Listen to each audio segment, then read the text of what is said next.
সম্পত্তি বাজেয়াপ্ত করার প্রক্রিয়াও। একাধিকবার তলব জেরা। বুধবার 6 ঘন্টা জেরা শেষে এনফোর্সমেন্ট ডিরেক্টরদের হাতে গ্রেফতার হলেন রোজভ্যালির কর্ণধার গৌতম কুন্ডু। রোজভ্যালির সম্পত্তি বাজেয়াপ্ত করার প্রক্রিয়া শুরু হয়ে গেছে। কত টাকা বাজার থেকে তুলেছে রোজভ্যালি, সেই প্রশ্নে কোনো সদুত্তর দিতে পারেননি গৌতম কুন্ডু। প্রায় 15,000 কোটি টাকা বেআইনিভাবে তোলা হয়েছে বলে ইডি সূত্রে খবর। সেবি নিষেধাজ্ঞা সত্ত্বেও বেআইনিভাবে টাকা সংগ্রহ করছিল রোজভ্যালি। দেশ জুড়ে রোজভ্যালির 1 কোটি আমানতকারী রয়েছে। সেই রোজভ্যালির কর্ণধার গৌতম কুন্ডুকে বুধবার গ্রেফতার করল ইডি। এদিকে এই গৌতম কুন্ডুর বিলাসবহুল জীবনযাপন চমকে দেবে বহু বিত্তশালীকে। চোখে স্টাইলিশ চশমা, হাতে দামি ঘড়ি, দামি পোশাক আর রোজভ্যালি কর্ণধারের গাড়ির সম্ভার, তা দেখলে চোখ কপালে উঠবে অনেক ধনী ব্যক্তির। গৌতম কুন্ডু রয়েছে চোখ ধাঁধানো রোলস রয়েস। এই মডেল গোটা পূর্বাঞ্চলে কারণ নেই।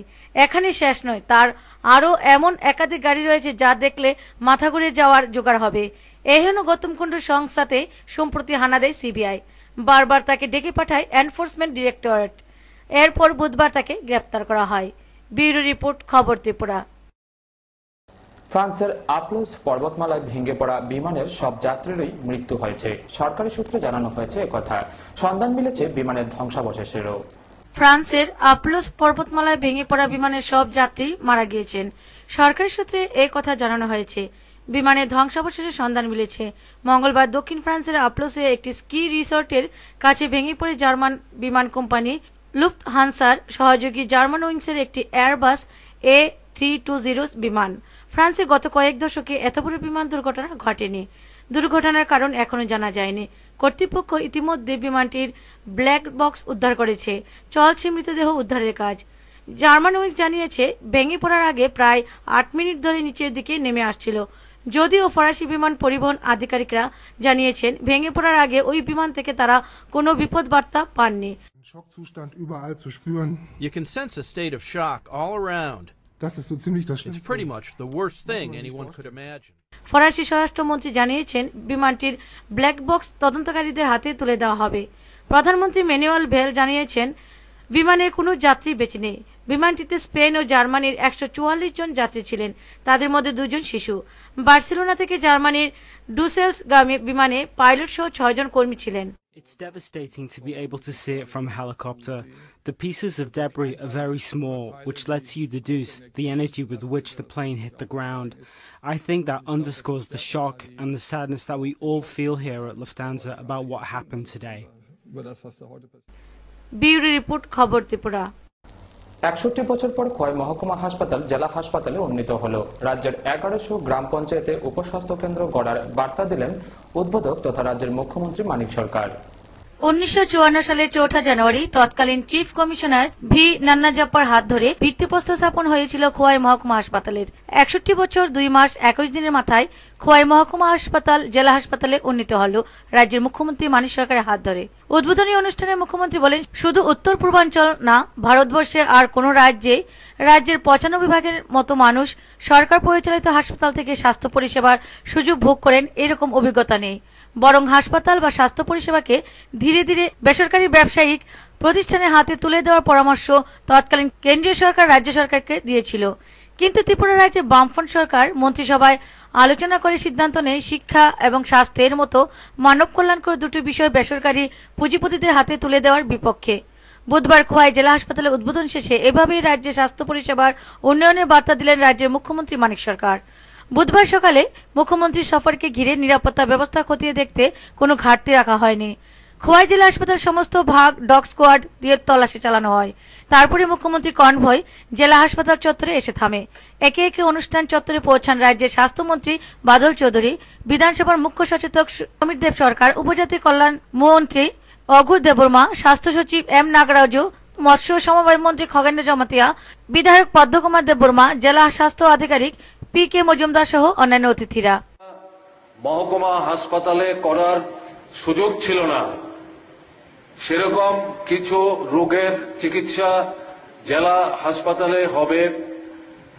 কিছু কিছু জটিল অপারেশন এই হাসপাতালের মধ্যে এখন করার চেষ্টা নেওয়া হবে। এই সবগুলো যদি একসাথে আমরা নেই, তাহলে আমরা অনুভব করতে পারবো মহকুমা হাসপাতাল থেকে একই বাড়িতে নূতন কলে ভরে জেলা হাসপাতাল করার মধ্য দিয়ে খোয়াই জেলার নাগরিকদের কি কি সুযোগ এখানে উপস্থিত হলো। এই সময়ের মধ্যেই পূর্বতন পরিকাঠামোর সাথে কিছু নতুন বিষয় যুক্ত করে এই জেলা হাসপাতাল আজকে থেকে আপনাদের জন্য উদ্বোধিত হলো। শুধু উত্তর পূর্বাঞ্চল না, ভারতবর্ষের আর অন্য কোন রাজ্যের 95% মতো মানুষ সরকার পরিচালিত হাসপাতাল থেকে স্বাস্থ্য পরিষেবার সুযোগ ভোগ করেন বা নেন, এরকম অভিজ্ঞতা নেই। হাসপাতাল বা স্বাস্থ্য পরিষেবা এটা ধীরে ধীরে বেসরকারি ব্যবসায়িক প্রতিষ্ঠানের হাতে তুলে দেওয়া হবে। আমাদের রাজ্যের ক্ষেত্র যাতে এরকম পদক্ষেপ আমরা গ্রহণ করি, আমাদেরকে তৎকালীন কেন্দ্রীয় সরকারের কাছ থেকে পরামর্শ দেওয়া হয়েছিল।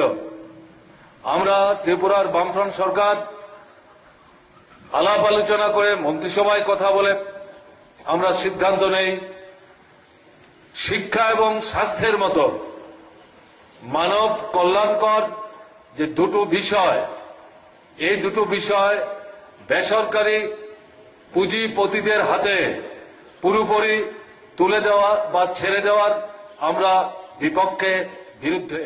আজ থেকে 5-6 বছর আগে ত্রিপুরার প্রত্যেক গ্রাম পঞ্চায়েতে একটি করে উপস্বাস্থ্য কেন্দ্র গড়ে তোলার সিদ্ধান্ত নিয়েছিল রাজ্যের বামফ্রন্ট সরকার। 1100 গ্রাম পঞ্চায়েত রয়েছে রাজ্যে। এছাড়া ত্রিস্তর পঞ্চায়েতের এলাকা, এডিসি এলাকা তো রয়েছে। এর মধ্যে বর্তমানে 30 থেকে 35টি গ্রামে পাকা বাড়ির কাজ চলছে। খোয়াই জেলা হাসপাতালের উদ্বোধনী অনুষ্ঠানে নিজের ভাষণে রাজ্যে গ্রাম প্রহারে স্বাস্থ্য পরিষেবার উন্নয়নের বিবরণ তুলে ধরেন মুখ্যমন্ত্রী মানিক সরকার। এছাড়া স্বাস্থ্যমন্ত্রী বাদল চৌধুরী বলেন, মানুষের স্বাস্থ্য সুবিধা এগুলি যাতে আরো দ্রুততার সঙ্গে পৌঁছে দেওয়া যেতে পারে তার পরিকল্পনা নিয়ে কিন্তু আমরা কাজ শুরু করেছি। সেভাবে আমাদের কাজ অগ্রসর হয়ে যাচ্ছে। ত্রিপুরা বিধানসভার মুখ্য সচেতক সমীর দেব সরকার বলেন, অনেক রক্ত, অনেক চোখের জল, অনেক ঘামের বিনিময়ে শান্তি এবং সম্প্রীতির পরিবেশ রক্ষা করেছি। শুধু না, তাকে আরো এগিয়ে নিয়ে যাওয়ার জন্য আন্তরিকভাবে সবাই মিলে প্রচেষ্টা করছি বলেই প্রতিদিন নতুন নতুন পালক যুগ হচ্ছে আমাদের উন্নয়নের এই পরিকল্পনার সঙ্গে। খোয়াই জেলার উন্নয়নে আরও একটা পালক যুক্ত হলো আজ। দীর্ঘদিনের প্রত্যাশা পূরণ হয়েছে খোয়াইবাসীর, যদিও অনেক কিছু করার বাকি। পরিকাঠামোর আরো ব্যাপক উন্নতি সাধন জরুরি। চাই চিকিৎসক, চাই অত্যাধুনিক সব ব্যবস্থার সফল বাস্তবায়ন, তবে সাধারণ মানুষ উপকৃত হবেন। সুন্দর ও সুস্থ স্বাস্থ্য পরিষেবা জনগণের অধিকার। শুধুমাত্র উদ্বোধনের একটি দিনেই নয়, সর্বদা এই স্বচ্ছতা বজায় রাখতে হবে। হাসপাতাল এবং হাসপাতাল চত্বরে থাকতে হবে প্রয়োজনীয় এবং চাহিদা অনুযায়ী সুবন্দোবস্ত। বিশেষজ্ঞ চিকিৎসকের ঘাটতি মেটাতে হবে, তবে জেলা হাসপাতাল সঠিক অর্থে সকলের জন্য স্বাস্থ্য পরিষেবার মাধ্যম হয়ে উঠবে, সহায়ক হয়ে উঠবে। ব্যুরো রিপোর্ট, খবর ত্রিপুরা। আবারও নিয়ে নিচ্ছি ছোট্ট বিজ্ঞাপন বিরতি, সঙ্গে থাকুন।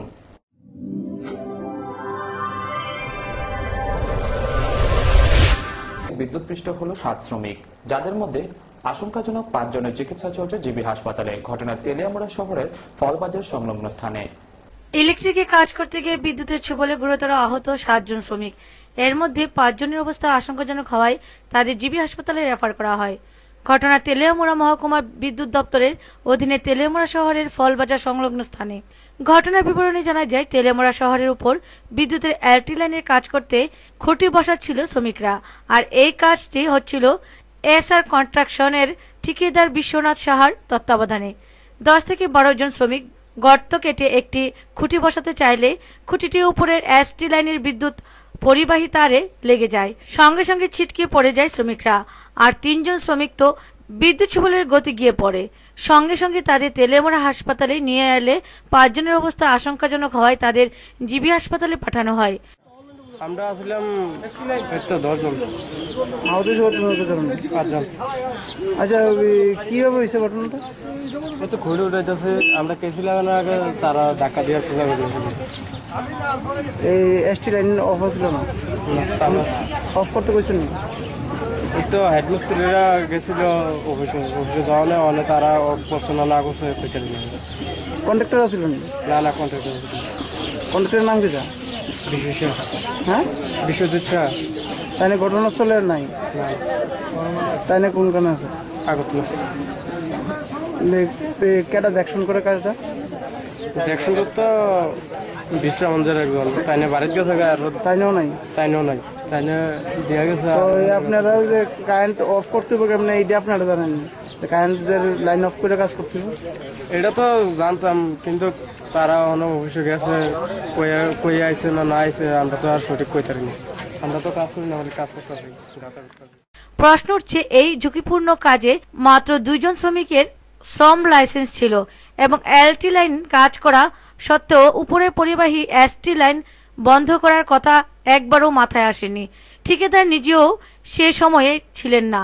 এই ঘটনায় এলাকায় চাঞ্চল্য ছড়িয়ে পড়ে। ব্যুরো রিপোর্ট, খবর ত্রিপুরা। মঙ্গলবার রাতে বিএসএফ জওয়ানদের দ্বারা এক বর্বরোচিত আক্রমণের শিকার হলেন যাত্রাপুর থানাধীন বর্ণারায়ণ এলাকার সাধারণ মানুষ। ক্ষতিগ্রস্ত হয় 10 থেকে 12টি দোকানও। আহত হন রাজনৈতিক ব্যক্তিত্ব। হেনস্থা ও হুমকির শিকার হন থানার ওসি। আর এই ঘটনায় সুষ্ঠু তদন্তের দাবিতে থানায় অভিযোগও দায়ের করা হয়। যুদ্ধংদেহী পরিস্থিতিতে বর্বরোচিত আক্রমণ চালায় নিরীহ মানুষের উপর বিএসএফ জওয়ানরা। এতে ক্ষতিগ্রস্ত হয় 10 থেকে 12টি দোকান, আহত হয় পার্টির নেতা, ওসিকে করা হয় হেনস্থা, দেওয়া হয় হুমকিও। ঘটনা যাত্রাপুর থানা এলাকার বর্ণারায়ণ বাজার চৌমুহনীতে। রাত প্রায় 9টা। হঠাৎ এসে কয়েকজন বিএসএফ বাইসাইকেল মেকানিক বাবুল মিয়ার দোকানে গিয়ে তাকে প্রশ্ন করে সে নাকি সাইকেল বাংলাদেশে পাচার করে। এ নিয়ে বাগবিতণ্ডায় মানুষ জমে গেলে বিএসএফ জওয়ানরা চলে যায়। এই ঘটনার খবর পেয়ে যাত্রাপুর থানার ভারপ্রাপ্ত পুলিশ অফিসার দুলাল দত্ত বেশ কিছু পুলিশ বাহিনী নিয়ে ছুটে যায় ঘটনাস্থলে উপস্থিত ছিলেন ধনপুর সিপিএম অঞ্চল সম্পাদক বাবুল দেবনাথ সহ বহু স্থানীয় জনগণ। হঠাৎ করে 29 নং ধনপুর বিএসএফ ক্যাম্পের কমান্ডেন্ট মনোজ কুমারের নেতৃত্বে ঝাঁকে ঝাঁকে মদমত্ত অবস্থায় বিএসএফ এসে এলোপাথারি লাঠিপেটা ও দোকানঘর ভাঙচুর চালায়। সাধারণ মানুষ রাতের বেলায় বিএসএফ এর এক বিস্মিত দৃশ্য দেখে চিৎকার চেঁচামেচি শুরু করে দৌড়ঝাঁপ দিয়ে পালিয়ে প্রাণী বাঁচে। বিএসএফ জওয়ানদের দ্বারা আহত হন ধনপুর পার্টির নেতা বাবুল দেবনাথ, নান্টু দেবনাথ, যাত্রাপুর থানার এএসআই সুধীর দাস প্রমুখরা। স্থানীয় মানুষের অভিমত, যাত্রাপুর থানার পুলিশ অফিসার দুলাল দত্ত এবং পুলিশ বাহিনীর সঙ্গে সঙ্গে ঘটনাস্থলে না থাকলে গতকাল বর্ণারায়ণ এলাকায় রক্তের বন্যা বয়ে যেত। 8টার দিকে বর্ণারায়ণ থেকে ওখানের উপপ্রধান ফোন করে যে এখানে বিএসএফ এবং পাবলিকের সঙ্গে একটা ঝামেলা হইতে আছে। এই খবর পাওয়ার পরে আমি থানার সাব ইন্সপেক্টর জিএস রায়, আরেকজন এসআই সুধীর চন্দ্র দাস এবং কয়েকজন স্টাফ নিয়ে আমি ওইখানে রওনা হই। ওখানে যাওয়ার পরে আমি বিএসএফকে পাইনি, আমি এলাকার মানুষজনকে পাইছি, ওখানে খোঁজখবর নিতে আসি এবং যেহেতু ওইখানে গ্যাদারিং হয়েছে আমি গ্যাদারিং সরা দিতে আসি এবং আমি আমার কাজ করতেছি ইনভেস্টিগেশনে। হঠাৎ করে 20-30 জনের একটা বিএসএফের টিম, এই কোম্পানি কমান্ডার আপনার শালপুকুরের মনোজ কুমার সিং, সে মদমত্ত অবস্থায় এসে যাকে পায় তাকে মারধর, আমাদের প্রতিও খারাপ ব্যবহার করেছে, দোকানের লাইট টাইট ভেঙেছে, দোকানে ভাঙচুর চালিয়েছে। এরপরে তারা যায়। ঘটনার আধ ঘন্টা পরে খবর পেয়ে সিপাহীজলা জেলার এসপি, সোনামুড়া এসডিপিও, মহকুমা শাসক ছুটে গিয়ে স্থানীয় মানুষের কাছ থেকে ঘটনার বিস্তৃত বিবরণ শোনেন এবং প্রত্যক্ষ করেন ব্যবসায়ীদের দোকানপাট। বুধবার যাত্রাপুর থানায় সুষ্ঠু তদন্তক্রমে সুবিচার ও ক্ষতিপূরণের দাবি জানিয়ে সিপিএম পার্টির পক্ষ থেকে এবং ব্যবসায়ী মহল থেকে পৃথক পৃথক মামলাও করা হয়। সিপিএম ধনপুর অঞ্চল কমিটির সম্পাদক বাজার হঠাৎ করে ধনপুরের 29 নং জি ব্যাটালিয়ন তার 20-25 জন বিএসএফ বাহিনী নিয়ে যুদ্ধংদেহী মানসিকতা নিয়ে বর্ণারায়ণ বাজারে মানুষের উপরে প্রচন্ডভাবে আক্রমণ চালান। আমাদের মনে হয়েছে যে ব্রিটিশ শাসনের মতো এই ধরনের একটা পরিস্থিতি বর্ণারায়ণ বাজারে উত্তপ্ত করেছেন। মানুষ মানে কোনো ক্রমে তাদের জাহান নিয়ে তারা বাড়ি ঘরে পালিয়েছেন। হ্যাঁ, এই পরিস্থিতি আমি লক্ষ্য করেছি। পরক্ষণে আমি ধনপুর থেকে আসার সময় আমাকে রাস্তার উপরে বাইকে আটক করেন কোম্পানি কমান্ডার। আটক করার পর আমার উপরও চড়া হন এবং আরও 3 জন আমার সাথে ছিলেন, 2 জন, আমরা মোট 3 জন, আমাদের উপরে প্রচণ্ডভাবে লাঠিপেটা করেন। তাহলে এই যে একটা অবস্থা আমাদের এই ধনপুর অঞ্চল এলাকার মধ্যে, বিএসএফ বাহিনী ধনপুরের বিশেষ করে তারা আজকে সাধারণ মানুষের উপরে বিভিন্নভাবে আক্রমণ আনার চেষ্টা করছেন। আজকে বরমুরা 8-10টা পরিবারের উপরে একদিন গিয়ে তারা আক্রমণ চালিয়েছেন, নারী পুরুষদের উপরে ঘরদুয়ার ভাঙচুর করেছেন। তার আগে ধনপুর বাজারে পূর্ব দিকে একটা মসজিদে ওয়াজ চলাকালীন বন্ধ করে দিয়েছেন। এবং বিশেষ করে আমাদের এই এলাকাটা বর্ডার এরিয়া, 100% বর্ডার ফেন্সিং হয়ে গেছে। 15 থেকে 20টা দোকান ঘর ভাঙচুর করেন, লুটপাট করেন বিএসএফ, এবং পাশাপাশি আমার বাইকের চাবিটিও নিয়ে চলে যান। হ্যাঁ, আমার উপরে প্রচণ্ডভাবে আক্রমণ করেন। আমি পরক্ষণে কাঠালিয়া হসপিটাল আমাকে ভর্তি করানো হয়। আমি এখনো আমার শরীরে বাড়িগুলি আমি এখনো অসুস্থ, প্রচণ্ডভাবে অসুস্থ বোধ করছি। এলাকায় শান্তি শৃঙ্খলা বজায় রাখার জন্য চলছে পুলিশি টহলদারি। নারায়ণ বৈদ্যের রিপোর্ট, খবর ত্রিপুরা। এডিসি নির্বাচনের আগে দলীয় কর্মীদের চাঙ্গা করতে আগরতলায় জনসভা করবেন বিজেপি সর্বভারতীয় সভাপতি অমিত শাহ। প্রদেশ বিজেপি কার্যালয়ে আয়োজিত সাংবাদিক সম্মেলনে একথা জানান রাজ্য বিজেপির প্রবক্তা অরুণকান্তি ভৌমিক। এডিসি নির্বাচনের আগে দলীয় কর্মীদের চাঙ্গা করতে আগরতলায় জনসভা করবেন বিজেপি সর্বভারতীয় সভাপতি অমিত শাহ। আগামী 24 এপ্রিল রাজধানীতে ওই সভা হলেও সভাস্থল এখনো স্থির হয়নি। মঙ্গলবার বিজেপি অফিসে আয়োজিত এক সাংবাদিক সম্মেলনে এই বিষয়ে জানান রাজ্য বিজেপি প্রবক্তা অরুণকান্তি ভৌমিক। এডিসি নির্বাচনের প্রচারে 2 মাস আগেই এই লক্ষ্যে মাঠে নেমে পড়েছে রাজ্য বিজেপি। এদিকে আগামী 24 এপ্রিল একদিনের রাজ্য সফরে এসে দলের রাজ্য নেতৃত্বের সাথে সাংগঠনিক বৈঠকও করবেন বিজেপির সর্বভারতীয় সভাপতি। 25 এপ্রিল দুপুরে তিনি রাজ্য ত্যাগ করে চলে যাবেন বলে এদিনের সাংবাদিক সম্মেলনে জানানো হয়। 11 দিনের জন্য সফরে আসছেন, যেরকম আমাদের নরেন্দ্র মোদীজি যেভাবে একবার এসে লম্বা কাটিয়ে গেলেন এই এলাকায় বিজেপি ক্ষমতা আসার পরে, ঠিক তার চেয়েও আরো অনেক বেশি সময় নিয়ে 11 দিনের জন্য একটা রাষ্ট্রীয় প্রধান, মানে দলের প্রধান শুধু নর্থ ইস্টে আসছেন। এর থেকে এই নর্থ ইস্টের জনগণের নিশ্চয়ই এটা বোধগম্য হবে যে বিজেপি নর্থ ইস্টের উন্নয়নের জন্য কতটা আগ্রহী। দলের একটা প্যানেল অফ ক্যান্ডিডেটস রিকমেন্ড করে আগামী 9 এপ্রিলের মধ্যে আমাদের ইলেকশন বোর্ডের কাছে পাঠাবো। আমরা যে 28টা সিট আছে টিটিএডিসি, 28টা আসনেই আমরা প্রার্থী দেব এবং বিজেপি দল এককভাবে এই সমস্ত 28টা সিটে। ব্যুরো রিপোর্ট, খবর ত্রিপুরা। বিদ্যুৎ দপ্তরের গাফিলতিতে সম্পূর্ণ পড়েছে কমলপুর মহকুমার শ্বেতড়াই এডিসি পাড়ার সাইকার বাজার। সম্পূর্ণ ভস্মীভূত হয়ে যায় বাজারের 5টি দোকান। ক্ষুব্ধ ব্যবসায়ীরা।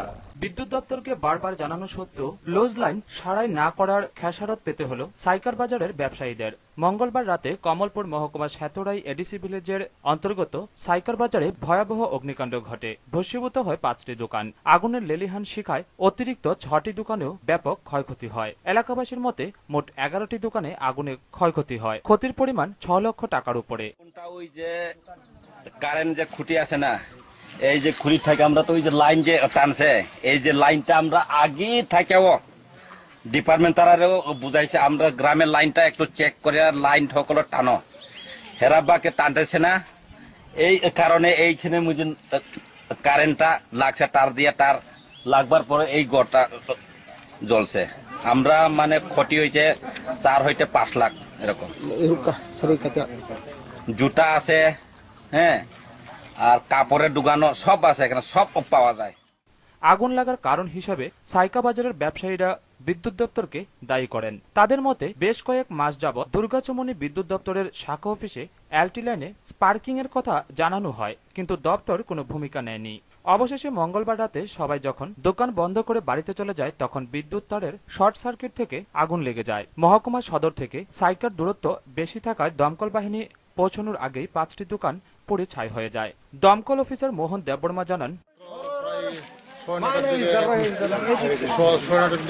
সাইকা বাড়ি বাজারে অগ্নিকাণ্ড হয় ইলেকট্রিক শর্ট সার্কিটে। আমরা সঙ্গে সঙ্গে খবর পাওয়ার সঙ্গে সঙ্গে আমরা ওয়াটার টেন্ডার ওইটি পুরসহ এখানে করছি। প্রায় 35 মিনিট পরে আসার পরে সম্পূর্ণ ফায়ার ফ্লেম স্প্রে 5টা দোকান সম্পূর্ণ ভস্মীভূত হয়েছে। 6টা ফায়ার তৎক্ষণাৎ কাজ করার পরে এই 6টা দোকান আমরা বাঁচাইতে পারবো। স্যার, কিভাবে আগুনটা লাগলো? Electric short circuit. এটা কি ক্ষতি প্রায় 7 লক্ষ টাকা, অনুমানিক 7 লক্ষ টাকা ক্ষতি হবে এবং 6 লক্ষ টাকা।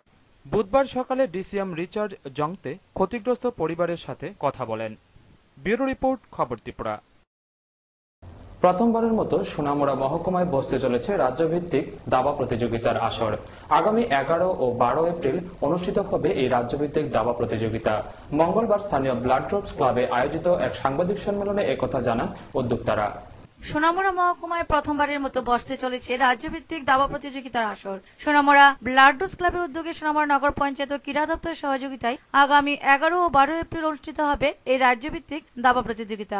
মোট 30টি টেবিলে চলবে প্রতিযোগিতা। এখনো পর্যন্ত মোট 7টি মহকুমা অংশগ্রহণ করতে চলেছে এই প্রতিযোগিতায়। মঙ্গলবার সন্ধ্যায় স্থানীয় ব্লাড ড্রপস ক্লাবে আয়োজিত এক সাংবাদিক সম্মেলনে এই কথা জানান ক্লাব সম্পাদক বুদ্ধপাল। স্থানীয় ব্লাড ড্রপস ক্লাবের উদ্যোগে এবং সোনামুড়া নগর পঞ্চায়েত, ক্রীড়া দপ্তর এবং ত্রিপুরা চেস অ্যাসোসিয়েশনের সহায়তায় এক উন্নত প্রাইজমানি দাবা প্রতিযোগিতা অনুষ্ঠিত হচ্ছে। প্রতিযোগিতা অনুষ্ঠিত হবে 11-12-2015 রোজ শনিবার এবং রবিবার স্থানীয় কোর্স হলে প্রতিযোগিতা দেওয়া হবে এবং অনূর্ধ্ব 9, 11, 13 এবং 15 বিভাগে প্রথম 3 জনকে পুরস্কৃত করা হবে। শেষ এখন পর্যন্ত যে খবর আছে 6টা মহকুমার এই দাবা খেলায় অংশগ্রহণ আসতে পারে। সাংবাদিক সম্মেলনে এছাড়া উপস্থিত ছিলেন সোনামুড়া নগর পঞ্চায়েতের ভাইস চেয়ারম্যান মোহাম্মদ আবু তাহের, ক্লাবের যুগ্ম সম্পাদক সুশান্ত কুমার দাস সহ অন্যান্য ক্লাব সদস্যরা। সাংবাদিক সম্মেলনে নগর পঞ্চায়েতের ভাইস চেয়ারম্যান মোহাম্মদ আবু তাহের বলেন, প্রথমে দাবা খেলা আরম্ভ হচ্ছে, আমি সেটাকে স্বাগত জানাই আমার ব্যক্তিগত পক্ষে এবং নগর পঞ্চায়েতের পক্ষে এবং নগর পঞ্চায়েত, ক্রীড়া দপ্তর, মহকুমা সবাই মিলেমিশে আমাদের এই খেলাটাকে ভালোভাবে যাতে এখানে সহযোগিতা করা যায় উদ্যোগে হচ্ছে। আরও অন্য অন্য ক্লাবও সোনামুড়াতে আছে। আমি দেখেছি ব্লাড ডগস প্রত্যেকবারই পুজোর সময় কিছু খেলাধুলার ব্যাপারে সহযোগিতা করে। আশা করি আপনাদের সাহায্যে সারা ত্রিপুরা রাজ্যে জানবে। টুটন চৌধুরী রিপোর্ট, খবর ত্রিপুরা। তেলিয়ামুড়া ব্লকের অন্তর্গত বিবেকানন্দ নগরে উদ্বোধন হল বিবেকানন্দ নগর গ্রাম পঞ্চায়েতের নবনির্মিত পাকা বাড়ির। এর উদ্বোধন করেন বিধায়িকা গৌরী দাস। প্রশাসনকে জনগণের দোরগোড়ে পৌঁছে দেওয়ার রাজ্য সরকারের প্রচেষ্টা সর্বত্রই দেখা যাচ্ছে। সেই সাথে বিভিন্ন দপ্তরের পাকা বাড়ি ও তৈরি হচ্ছে রাজ্যব্যাপী। রাজ্য সরকারের উন্নয়নের কর্মসূচির অঙ্গ হিসেবে শুভ উদ্বোধন হল তেলিয়ামুড়া ব্লকের অন্তর্গত নবগঠিত বিবেকানন্দ নগর গ্রাম পঞ্চায়েতের নবনির্মিত পাকা বাড়ির। উদ্বোধনী অনুষ্ঠানে উপস্থিত ছিলেন বিধায়িকা গৌরী দাস, খোয়াই জেলা পরিষদের সভাধিপতি সাইনি সরকার, তেলিয়ামুড়া পঞ্চায়েত সমিতির চেয়ারম্যান অমরেশ চৌধুরী, বিশিষ্ট সমাজসেবী প্রত্যুষ চক্রবর্তী সহ অন্যান্যরা। মঙ্গলবার দুপুর 11টায় বিধায়িকা গৌরী দাসের হাত দিয়ে শুভ দ্বারোদ্ঘাটন হয় এই পাকা বাড়ির। উদ্বোধন অনুষ্ঠানে বক্তব্য রাখেন বিধায়িকা গৌরী দাস ও অমরেশ চৌধুরী সহ অন্যান্যরা। উস্কানিমূলক বা চক্রান্ত প্রতিরোধ করতে হবে। বিভিন্ন সমস্যা হলে আমরা বলবো, আমরা ব্লকে যাব, আমাদের বিডিও মহোদয় আছেন, আমাদের চেয়ারম্যান আছেন এবং আমাদের জনপ্রতিনিধিরা যদি অনেক সময় বুঝতে ভুল হয়, আমাদের পঞ্চায়েত সচিব মহোদয় আছেন, তাদের কাছে বলতে হবে। কেন আমরা বসে হঠাৎ করে পঞ্চায়েত তালা দিয়ে দেব, হঠাৎ করে আটকে রেখে দেব, এগুলি ঠিক না। আমরা কথা বলবো, আমরা জনপ্রতিনিধিদের বাড়িতে যাব, যদি না পাই আমরা অফিসে যাব, আমরা আমাদের পঞ্চায়েত সচিব বলতে না পারলে আমরা বিডিও মহোদয়ের কাছে যাব, আমাদের চেয়ারম্যান আছেন। ব্যুরো রিপোর্ট, খবর ত্রিপুরা। বিদ্যালয়ের 2 শিক্ষকের বদলিকে কেন্দ্র করে বিদ্যালয়ে তালা ঝুলালো ছাত্রছাত্রীরা। ঘটনা কমলপুর সরকারি ইংরেজি মাধ্যম বিদ্যালয়ে।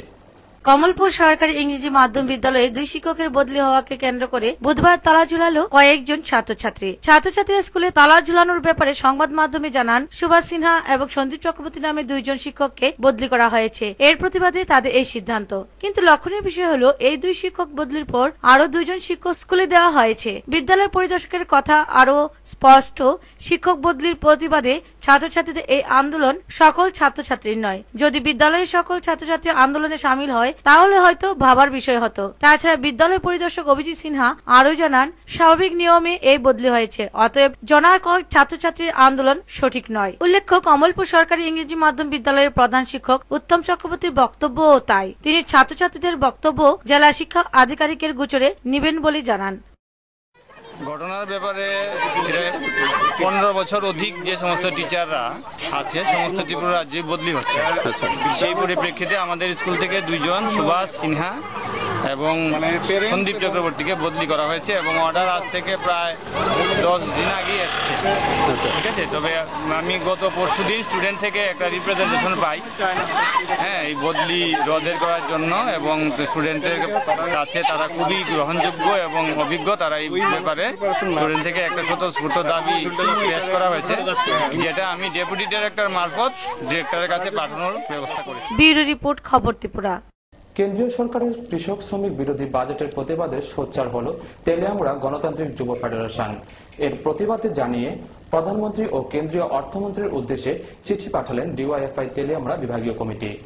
কেন্দ্রীয় সরকারের সদ্য সমাপ্ত বাজেট অধিবেশনে 2015-16 অর্থবর্ষের যে বাজেট নির্ধারণ করা হয়েছে তা দেশের কৃষক শ্রমিক বিরোধী বাজেট বলে দাবি করেন বামফ্রন্ট সমর্থিত গণতান্ত্রিক যুব ফেডারেশন।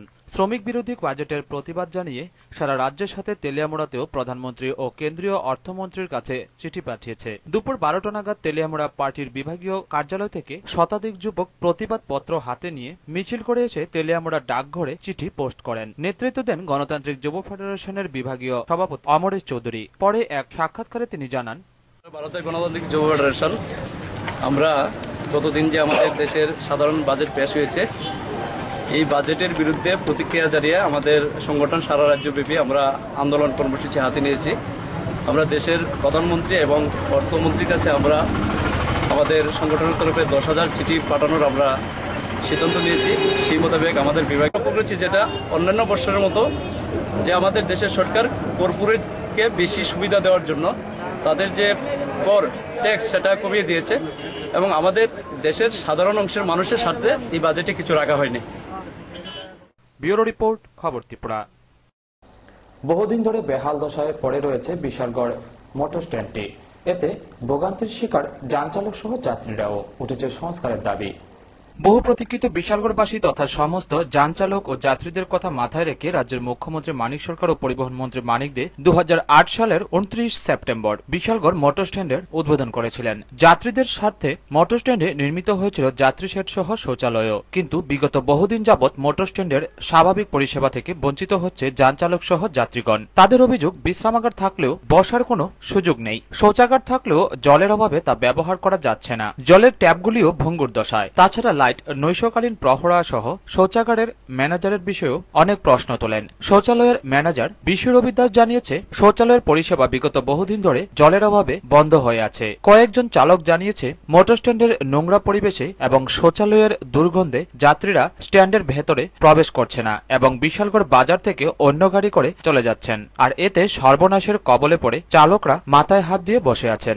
তারপরে যে আমাদের মোটর স্ট্যান্ডের যে বেহাল অবস্থা, লাইট জ্বলে না, তারপরে আপনার এই টয়লেটে গেলে মানুষ ব্যাকটেরিয়া এরপরে টয়লেট ভরে আছে, জল নাই, লাইট নাই, এই দুরবস্থা আমরা আছে। সোসাইটির সামনে আমরা বিশ্রাম করে বলতে পারি না বন্ধ কর, লেফটিনে বন্ধ আর কি, লেফটিনে বাচ্চারা বন্ধ। ট্যাপ তো সব নষ্ট করেছে, নগর পঞ্চায়েত বলতেছে, ইয়া দিতেছে, কোনো তারা ঠিক করে দেয় না, কিছু না। ট্যাপের প্রবলেম, মানুষের ইয়া বুঝতে শিখে যায়, ওই দাম দিয়ে রাখছে দুইটা, দামের ভিতরে জল পড়ে।